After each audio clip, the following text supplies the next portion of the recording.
Мамат Марипович, бизге убакыт бөлгөнүңүз үчүн терең ыраазычылык билдиребиз. Мынакей Баткендеги соңку окуялар, ошондой эле ал жерде биздин мекендештердин каза болушу, кичинекей жаш балдардын өлүмү жана ошондой эле бул чырдын чыгышы биздин коомчулукту абдан кайгыртты да. Анан эки өлкө ортосундагы мамилени дагы бул суутtu. Бири-бирине болгон ишенимди дагы азайтты. Сиз ушул Баткен областында эң алгачкы губернаторлордон болгонсуз жана ошондой эле коомдук ишмерсиз. Ошон үчүн биз сизге келдик. Айтыңызчы, ушул бүгүнкү күндө ушул кырдаалга жетишине эмне себеп болду? Менде толук информация жок. Ошондуктан бул сөз менен чыгышынын чири бир топ. Мунун чырдын чыгышы эгемендүүлүктү алгандан эле башталды. Себеби эгемендүүлүктү алганда биринчи чек ара маселесин чечиш керек эле. А биздин жаңы бийлик, ошол убакта келген бийлик, президент болдум, мен болдум, эйфорияда жүрүп алды. Мен атын айткым да келбейт да. Себеби кыргыз мамлекетини, кыргыз элини эң оор абалга кыргыз мамлекетинин экономикасын талкалаган, өнөр жайын талкалаган, айыл чарбасын талкалаган, бүт структура талкалаган ошо президент болду. Анан талкалап Советтер Союзунун составындагы 15 республиканын эң ичинде талкаланган республика биз. Бардык Өзбекстанда, Тажикстанда, 2 жыл Тажикстанда гражданский согуш болду. 157 миң кишини сойдулар бири-бирине, тажиктер. Президент Эмомойловдун айтканы боюнча. А есть неофициальная информация, орусча айтканда 280 миң деген. Мына ошонун экономикасы бүгүн иштеп жатат. А биздин экономика, өнөр жайыбыз талкаланды, айыл чарабыбыз талкаланды. Мына ушул абалга келдик да. Мен башталган эле. Мына ошондуктан эң башында эле ушу чек араны чечиш керек эле да. А чек араны чечкендин ордуна гражданский согуш болгондо аларга курал сатып байыгандарды мына 2-3 күндөн бери айта баштады аттарын. Бир эле Кулов эмес, Куловдун үстүндө тиги президент турган. Бөлүшкөн алар. Ал жерде коррупция болгон. Крупнейшая коррупция. Ал жарымы айтылып жатат. Ал жерде 300 танк Т-72 сатылган оружиясы менен.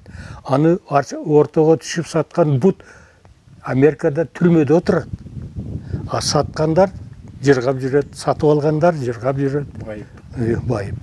Мына ошондуктан республикабыз башында биз туура эмес жолго түшүп алып, ура деп мамлекетти башкарганга укугу жок. Билими энди академик болгон менен мамлекет башкаруу жөнүндө билими жок, опыту жок адамды шайлап алганбыз да. 2 лаборантты башкарган. 20-25 жыл. Ошондуктан мына бүгүн ошентип олтуруп, бүгүн биз бийлик талашып олтуруп туруп ушул абалга келдик да. Бийлик талашып жүрүп, мына ушул абалга келдик. Мамлекет жөнүндө ойлободук, эл жөнүндө ойлободук, жер жөнүндө ойлободук. Мына ошондуктан теги үзөңгү куушту Кытайларга карматтык. Ал проблеманы Сталин чечкен эмес. Сталин чечкен эмес, Хрущев чечкен эмес. Самодур мындайча айтканда өлгөн жайлы болсун, бирок Самодур ошол чече алган, чечкен эмес. А келип эле Кытайга берип коюп, бул чечкен эмес, бул чыккынчылык. Кыргыздын ал жерде канча миллиондогон кекиликтер, канча жүз миңдеген уулар, канча кийик, канча аюу, канча жаратылыш байлыктарыбыз, кен байлыктарыбыз, анда канча калар. Калар мен тиги Кытайга барганда көрсөттүлөр да. Эң бир деликатный бул таладагы калардын эти. Кытайларда. Муну сунуп коюп, каркыраны берип койдук. Аны сазгансыз мына Баткендик болобуз, жакөрүк деп коет, өрүктү кесип жок кылыптырлар. Территорияны 2009 жылы Бакиевтің уағында қол қойылды. Енді Мадымаров қол қойды барып. Айтсаң елі чабайды. Эмне ошондо кол койбой койсо болот беле? Болот эле да. Себеби эмне себептен? Кытайлар Баткенден Испанияга жол салды. Кытайлар Баткенден келип туруп Көкташка такалып, сайдын боюна келгенде тажиктер чыгып, бул биздин жерибиз деп талашса, барышып, эч кимден сурабай, ал жерде губернатор бар, ал жерде бул секретарь Совет Безопасности, анан Кытайга тезирээк жол салдым. Эмесе тиги Орто Көздөн ары жол салып кете бер, бул талаш жер экен деп. Жок, бул тажиктин жери. Аренда калдык 49 жылга. Арендасы бүтөт деп туруп кол койду эле протоколго сайдын ичи көргөнсүңбү? Же көргөн эмессиң? Жок, көргөн эмесмин. Сайдын ичи, кеңдиги сайдын ичи 800 метрге жакын. Дария ортосуна агып жатат. Тиги Керешин дарыясы Исфара деп коет темен жагында, а жок Керешин дарыясы. Анан ошонун жакөрүгүнөн тиги Мачайга чейин примерно 3 километр. 2-2,5 миң гектар жерди освоить этип алды. Сайдын ичинде таштыктарды Мачайын эли түшүп туруп, миңдеген үй бүлө элип алды. Мына ошондуктан чиги элип алгандыктан тажиктер тиги жана Головнойго жакын барып калды да. Жакын барып калып, Головнойдо мына 25 азамат жаш жигиттерибизди тиги минимат 1 минут менен жок кылды. Мына 4 күн 5 күн мурда. Мына ошол жерди берип коюп, мына отурабыз. Ошондуктан мына бул чыр ошолдон келе жатат. Анан ушу биздин боштугубуздан, мамлекетти башкарууга келген азаматтарыбыздын кызыкчылыгы өзүнүн чөнтөгү менен эле болуп, эл жөнүндө ойлогон жок, жер жөнүндө ойлогон жок. Мына ошондуктан анын үстүнө өзүбүздүн абалыбызды карабай, тиги тажик элинин, тажиктин жетекчисинин атына жаман сөздөрдү айтып, о камчы сүйлөдү эле, тиги калтырап калды, титиреп калды деп силер өзүңөр корреспонденттер, журналисттер кошумча берип жатасыңар. Мына ошондон келип туруп чыкты, мына анан Ворукту алабыз, Воруктан көчүрөбүз деди эле. Мына ким көчөт? Сен көчөсүң, мен көчөсүң деп көрсөттү. Көрдүк. Мына ошондуктан этияттуу келекте, мамлекетти башкарууда өтө этияттуу келекте. Мына Путиндин сөзүн көрдүңүз, тиги айтпадыбы? Комментарий бербедиби? Как в этом лавке, как слон в этом посудном лавке сеердин политикалар деп. Андай болбойт да.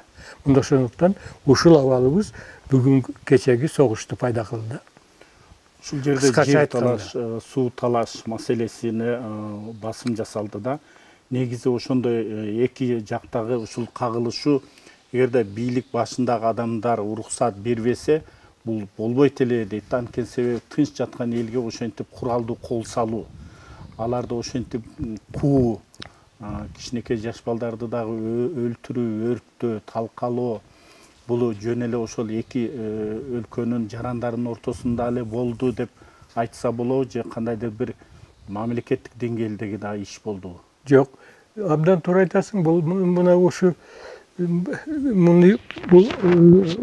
бул проблемада өчөшкөндүктө болду да. Ворукка барып көрдү, Ворукту укту, Чакуда болду, Исфарада болду, тиги Тажикстандын президенти. Анан ошол жерде карап көрдү, бардыгында. Анан даярданды булар. Булар абдан көптөн бери даярданып жүрөт. Мен тиги туугандарым айтып жатпайбы, туугандарым мага дарым айтат эле. Тиги тажиктер базарга барганда, анан чай ичип, ашына деп коет, достук менен отурганда айтаттар, Лейлектен, Баткенден силер кетесиңер, кыргыздар. Биз элейбиз. Андай эле ошондой айтып келе жатат да, бир 30 жылдан бери. Аны биз кайталап эле айтып жатабыз ушундай. Эгерде Баткенге, Лейлекке көңүл бурулбаса, биз жоготуп алабыз деп мен тиги губернатор болгондон бери айтып келе жатам да. Мени тиги Акаев иштен алганда Чарку менен Ворукта той кылып бердилер. Айбалай бир автаги деп. Той кылып бердилер. Себеби мен мамилени достук менен, бирок чындык менен, адилеттүүлүк менен, анан мунан болбойт деп. Ошо Головнойго охрананы мен койгон элем. Биринчи барып карасам, бүт баткен территориясы суу ичет. Анан охрана жок. Бул андай болбойт да. Ал жерге дотторду тургузуп коюш керек эле. Аны кылбадык. Мына ошондуктан ал жерде 25 азаматыбыз каза болду.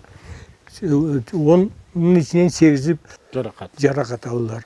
Экөө гана азамат сактап калдылар. Ошондуктан бул эмелер менен этияттык менен, мамиле менен тиги консенсуста шаг за шагым деп коет да. Ошондуктан абдан этияттык менен болбосо бул тиги өзүңдү ер ойлосоң, тизгине шер ойло дейт бизде. То есть сенден калышпайт. Мүмкін сенің көтіңе тебет. Мына болды ғой. Сіз өзіңіздің интервьюңыздарда ошол кошуна калктын мүнөзүн дагы сүрөттөдүңүз да. Албетте биз мынакей кыргыз эли биз ачык айрым, меймандос, ала барман жана ошондой эле болгондой мамиле кылып жүрөбүз да. Сиз ошол жакта жетекчи болуп жүрүп, ошондой дипломатиялык алакаларды түзүп, ошол жерде губернатор болдуңуз, бирок кандайдыр бир себептер менен кеттиңиз. Мынакей сиз айтып атасыз, кеткенде ошол жерде той кылып берди депчи. Ошол жерге губернаторду тандоо дагы мындай башкача көз караш менен жүрүш керекпи? Ал жерде билген, мынакей сизди дайым айтып келет да. Айбалаевди губернатор кылып коюш керек, ошол жерге билет, ал аймакты билет, кошуна менен мамилени билет, алардын мүнөзүн билет дейт. Бул бир маселе да. Анан экинчиси, сиз мынакей чек арага аймакташ айылдарга, аймакка атайын мыйзам бар. Ошол жерге кандайдыр бир жеңилдиктерди берүү. Курал бергиле деп жатат. Ооба. Эгерде курал болгондо, мунда айылыбыз талкаланбайт эле.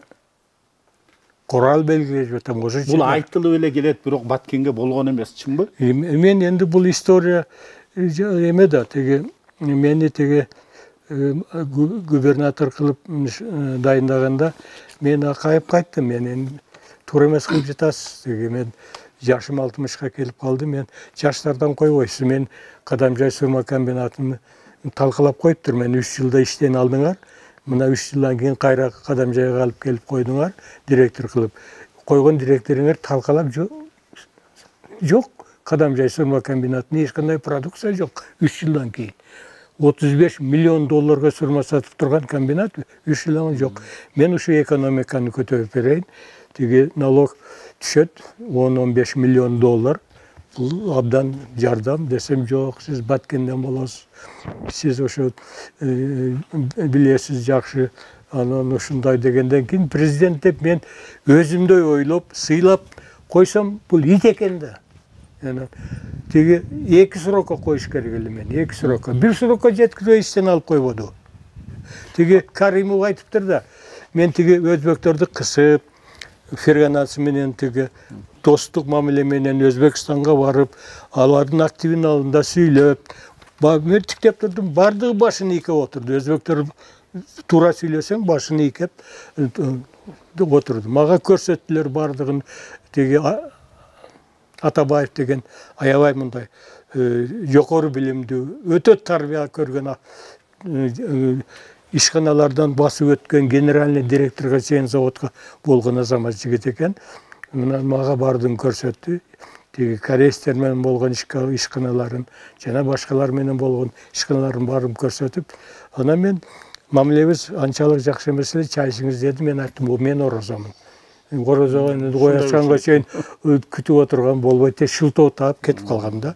Мамиле анан булар барып эле плов жеп арак ичип алып деле протоколго кол коюптур да. Ошондуктан бул абдан туура эмес иштер да. Бул эмеде президент ошонткенен президент айткандан кийин талап кылсаңыз мен коеюн, мейли макул болайын да. Губернатор болуп, булар окшоп теги соодалашпапмын да. 1 срокко бара жатамбы, же 2 срокко бара жатам деп. Анан жана өзбектерди кыса баштагандан кийин Каримовдун айткан сөзү бар. Бу Кыргызстанда Акаев президентпи, Айбалаев президент. Анан ошого чычалап мен иштен алды. Дагы бир себеби да. Анан тажиктер той кылышпайды. Мен бул эмеден Акаевдин окружениясында бир эле порядочный киши бар. Эме Мисир Ашыркулов деген. мен билишиме караганда. Мен ушуга кайрылдым. Мисир Рыбачыда 300 танк турат. 150'ün Баткенге бер. Границаны чечип коебуз. Макулдашып, bir күн звонить этет, 5 күндөн кийин. Мамат Барпович өзбектөр өткөрбөй жатат деп. Анан мен айттым, анда трейлер мен ташып алалы өзүнүн тери. Анан мен МЧСке звонить эттим, министрге. Ал азамат макул деп туруп, тиги Омскиден 2 вагон, 3 вагон баллондорду алып келип, даярдап 150 танк ташыбабыз. Bir 30'un men Leyli'ye koyuyorum. Bir 20'sını Kızılkaya koyuyorum. Negizgi güçlü. Ben Batken'de karmayım. Направление бар жаққа деп ойлағам. Ана мені іштен алып салдылар. Танкты сатып жіберділер, металл лом қылып тұрып. Аны ортаға түскен бунт Америкада түрмеде отырады. Сатқандар жырғап сатып алғандар жырғап жүрішеді. Вот мына подход қандай болды. Танктар тұрғанда еш нәрсе болмайды. 150 танк.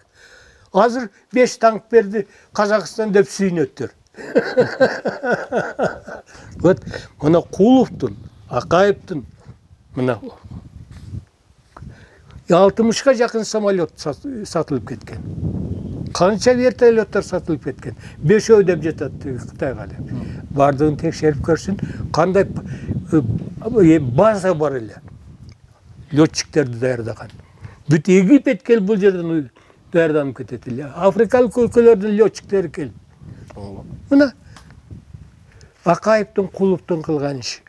Кечөнкү жаңжалда мындай сабырдуулукка чакырып атты да, элди, ошондой эле бүт коомчулукту, бирок деген мындай болду да. Курал менен аткылашып элди, ошол карапайым элди, биздин ошол чек ара тилкесиндеги жоокерлерди атты. Биздикилер мынакей аткан жок деп атат да, атууга уруксат берген жок, же команда болгон жок деп атат да. Эгерде ошондой атышуу болсо, мындан да кырдаал курчуп кетет беле. Анан негизи ушундай сабырдуулук менен чечилгени бул туура болду. Енді мена эме бар да. Сабырдуулук, когда пушка стреляет, дипломатию жооп болуш керек. Башка жол жок. Бүгүнкү күндө ошол Тажикстандын прокуратурасы бизге карата ошол кылмыш ишин козгоду да. Тажикстандын башкы прокуратурасы чек арада жаңжал боюнча кылмыш ишин ачканы маалым болду. Бул беттирмачылык эмеспи? Абдан өзүң туура сөз табдың да. Бул акмакчылык, беттирмачылык. Бул тажиктердин менталитети. Тажиктерде бизде сөз бар эле да. Мен өзүм жаш согуштан кийин тиги турмушту кандай көтөрдүк? Үйдегі тооктордун жумурткасын сатат элекпиз, чаркууга алып барып, коозу менен улакты исфарага чейин алып барып сатат элек. Ушул менен акча болду да колхоз совхоздордо. Мен тиги Мачайга келип жумуртка сатат элем. Отуруп алып туруп тажиктер менен, булар менен. Бу тажиктер менен тиги ата бабаларыбыздын айтканы бар, эй балам этият болгула. Бу сарт там айланганча деп.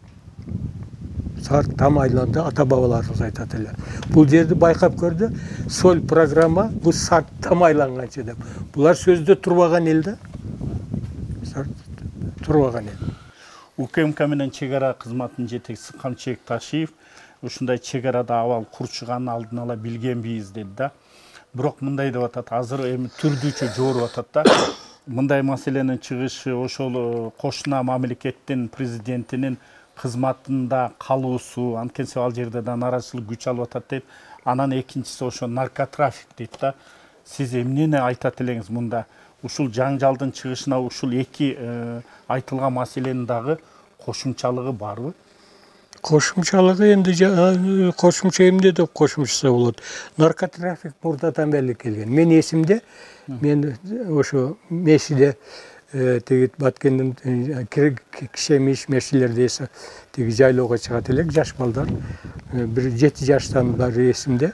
Ал жерде июль айында теги перевалдар, теги белдер ачылат эле кардан. Анан Матча районунун ар жагы Матчинский район, Тажик деген Гарым району. Ошонун наркотик ашып түшөт эле да. Эмне менен? Өздөрү эшек менен өздөрү көтөрүп, эшек менен көрүп билебиз да. Андан пограничниктер жок. Себеби Советтер Союзунда бир өлкөбүз. Анан ошондуктан ал Орукка келет эле. Анан Оруктан төмөн карап кийин кандай болду мынакей? Чек аралар болгондон кантип өтүп жатканы өзүң көрүп турасың. Мына кече информация кетти. Бишкектен бензовоздор кайрыла алып барбайт. Контрабанда кайрадан Кайрадан тиги заправкалар атылып жатса, жок болуп жатса, бул ким жиберип жатат? Бул Бишкектен ким жиберип жатат? Алар водительди кармап эле кыйнап. Ким хажайын бул жактан жиберип жаткан? Бул ким кызыгып ушул пайда, дагы эле пайдасын табып жаткан? Муну табыш керек да бул. Муну токтотуш керек. Мына ошондуктан энди муну мен айта албайм, бурка наркотрафик болгон. Бул биздин тиги силовой структуралар аралашкан. Мына ошондуктан ал бүгүнкү күндө да токтолбой келе жатат. Мына токтоттулар эле бир согуштун себеби ошо токтоткондугу үчүн деп жатат да. Муну так мына текшерип аягына чейин комиссия чыкса билинет. Анан бала бурмалап койсо ошол бойдон калат. Бирок мындай да, эгерде биз ошо контрабанданы токтотсо, Тажикстанга кандайдыр бир бул таасирин береби? Берет. Саламга келет. Себеби бензин өзүбүздө калат. Эң биринчиде бензиндин баасы төмөндөйт өзүбүздө. Анан кийин наркотрафикти биз Россияга өткөрбөйбүз. Миңдеген орус жаш балдары здоровый болот. Европага кетти. Наркотрафикти өткөрбөй коюп, бул мындан да чоң жаңжалга алып келбейби? Жок. Кимге? Энди ал жаңжалга алып келсе күчтөнүш керек да. Бизде мүмкүнчүлүгүбүз бар. Мен как специалист карарсың, экономист, опытный киши. Бизде мүмкүнчүлүк бар. 5-10 самолетторду сатып алып даярдап койгонго. 5-10 вертолетторду сатып, танктарды сатып алып. Демек күчтөнүш керек ошол жакта. Мүмкүнчүлүгүбүз бар бизде. Я специалист, мен аны айтпайм ачык. Мен билем. Талкаланган имараттарды, үйлөрдү мындайда Кыргызстан өз каражаты менен кайра тургузабыз деди да. Бирок коомчулукта да мындай сөз болуп атат да, эмне себептен Тажикстан аны компенсация кылыш керек дейт. Бул мындай да өзүбүз эле кайрадан калыбына келтиргенибиз рас болобу негизи? Энди тиги камчынын бул айтканы туура, мамлекет тургузуп жардам бергени. Бирок ошону эсептеп туруп тажиктерге претензия коюш керек да, мына ущерб ушунча, и плюс ошончо эле моральный ущерб. Ал жагын айтпай жатпайбы? Биз эл аралык сотко кайрылуу, анткени кол салуу болду деп атат да. Жок, аны юристтер даярдасын, абдан туура, ал жагы бар. Бирок моральный ущерб жанагы физический ущербтен кем эмес. Бирдей деген тиги тажикка коюш керек. Ал мамлекет, ал туура, а берки жагынан мен оюмча туура эмес айтып жатат да. Биз ОДКБнынчы мүчөсүбүз да. Бирок ушул жаңжалга эч кандай тиги үн каткан жок да. Себеби ошондой тиги уялчак өкүлүбүз ошол жерде отурат да. Түшүнбөгөн, билбеген, ошондой кадрыбыз ошол жерде отурат. Дагы бир маселе. Тажикстандагы элчибиз бар да, Рустамбек. Ошол элчи, Тажикстандагы элчибиз бир да үн каткан жок, дайын оту менен эле жок деп, мынакей социалдык тармактарда деле буга чейин деле айтылып аткан да. Анын жакшы өзгөчөлүгү коюлуп аткан деле айтылган. Ошол элчинин унчукпай коюусу бул туура эле болдубу? Анткени себеби бул жерде мамлекет башчылары сүйлөшүш керек эле деп атат да. Же элчи бир нерсе аракеттерди көрүш керек эле? Жок, мамлекет энди элчибиз энди тажик тилин эмес, кыргыз тилин сүйлөгөндө проблема. Элчибиз энди Акаевдин убагында тиги көтөрүлүп чыгып калган жигит. Анан ал жерде тажик тилин, тажиктин жакшы билген азаматтарыбыз бар, иштеш керек эле. Ал жерде тажикти билген азаматтар составда иштеш керек эле. Күндө базарга барып, магазинге барып, ар жерге барып тажиктерди окуш керек эле, эмне деп сүйлөшүп жатат, эмне сөз болуп жатат. Анан кийин как посол катары ал ачыш керек оюн. Посолду анан мен иштен айдап жиберип деле чочуп отургандан эмне керек бар? Кечен ошол жаңжал болуп атканда ал сүйлөш керек беле, ошол Тажикстандын аймагында жүрөт. Алчы. Туугандар. Сүйлөш керек. Сүйлөш керек, сүйлөш керек эле да. Ачыш керек эле да оюн. Эмне деп? Анан учпай отуруп андай посолдун бизге кереги барбы? Мынакей бүгүн өкмөт башчы айтты да, өкмөтчү Баткенге өзгөчө макам киргизебиз депчи. Биз буга чейин деле сөз кылдык, мынакей чек арага чектеш аймактарга жеңилдиктерди берүү, ошондой өзгөчө макамды берүү буга чейин деле болгон да. Эми ушул жаңжал чыккандан кийин гана кыймылдаш керек беле. Негизи ошол берилген жеңилдиктер, ошол мыйзам буга чейин иштеди беле, анан мындан кийин дагы ушул өкмөттүн сөзүнө, убадасына ишенсе болобу? Эме да тиги мен тиги Баткенге губернатор болуп дайындалганда биринчи кайсы жылдары закон чыкты? 99-жыл. 99 биринчи закон чыкты. Орусча айтканда о местном самоуправлении деп. Ошондо башкаруу. Тиги губернатордун мойнуна жоопкерчилик ошо территория боюнча тиги укук берилген эле. Толук менен. Кадровый тиги губернатордун макулдугу менен калган өзү шайлайт, дайындайт эле, анан бир тобу губернатордун макулдугу менен да.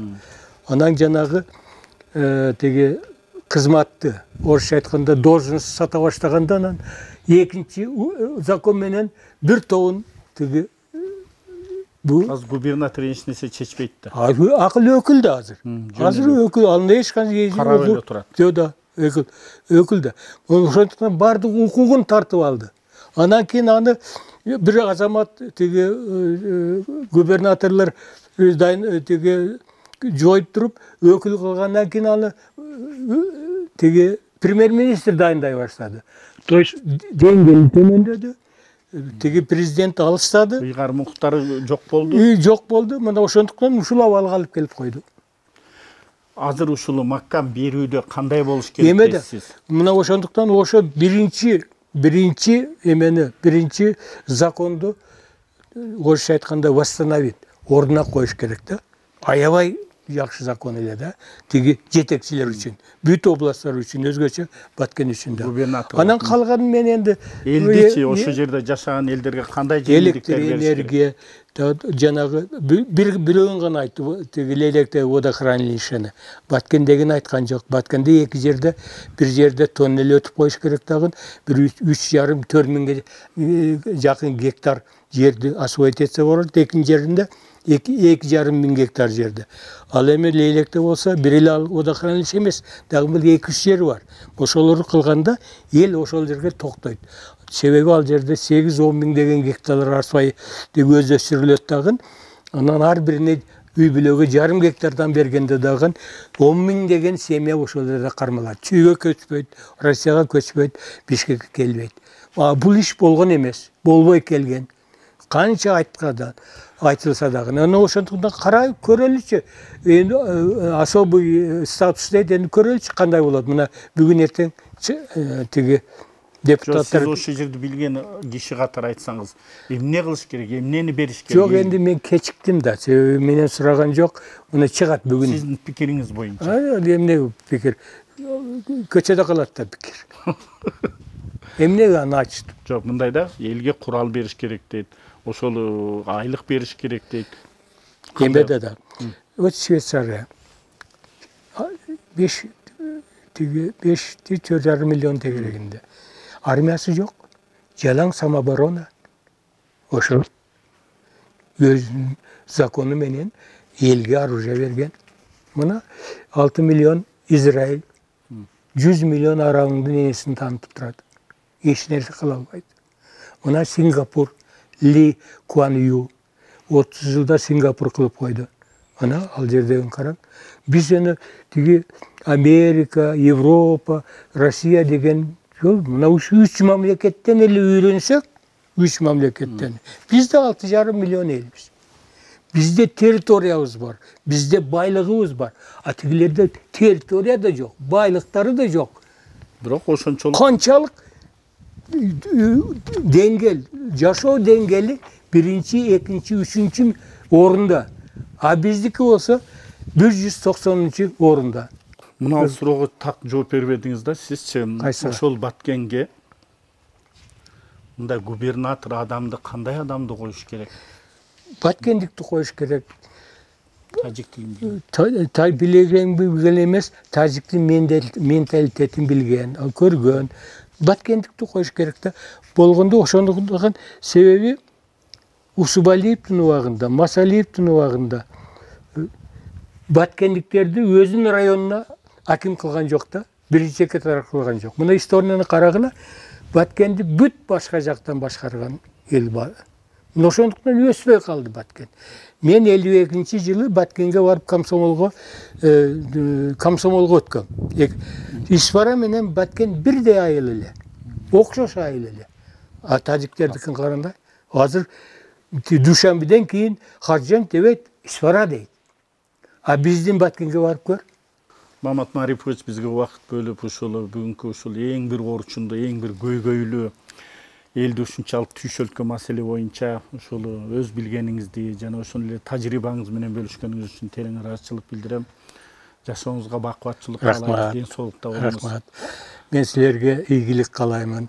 Azamat uşunday uğup, çoçubastan, korkbastan bardık jiyip belgili azamatlarımızdan tegi intervyu alıp, elge taratıp, körsetip jatkanыңар.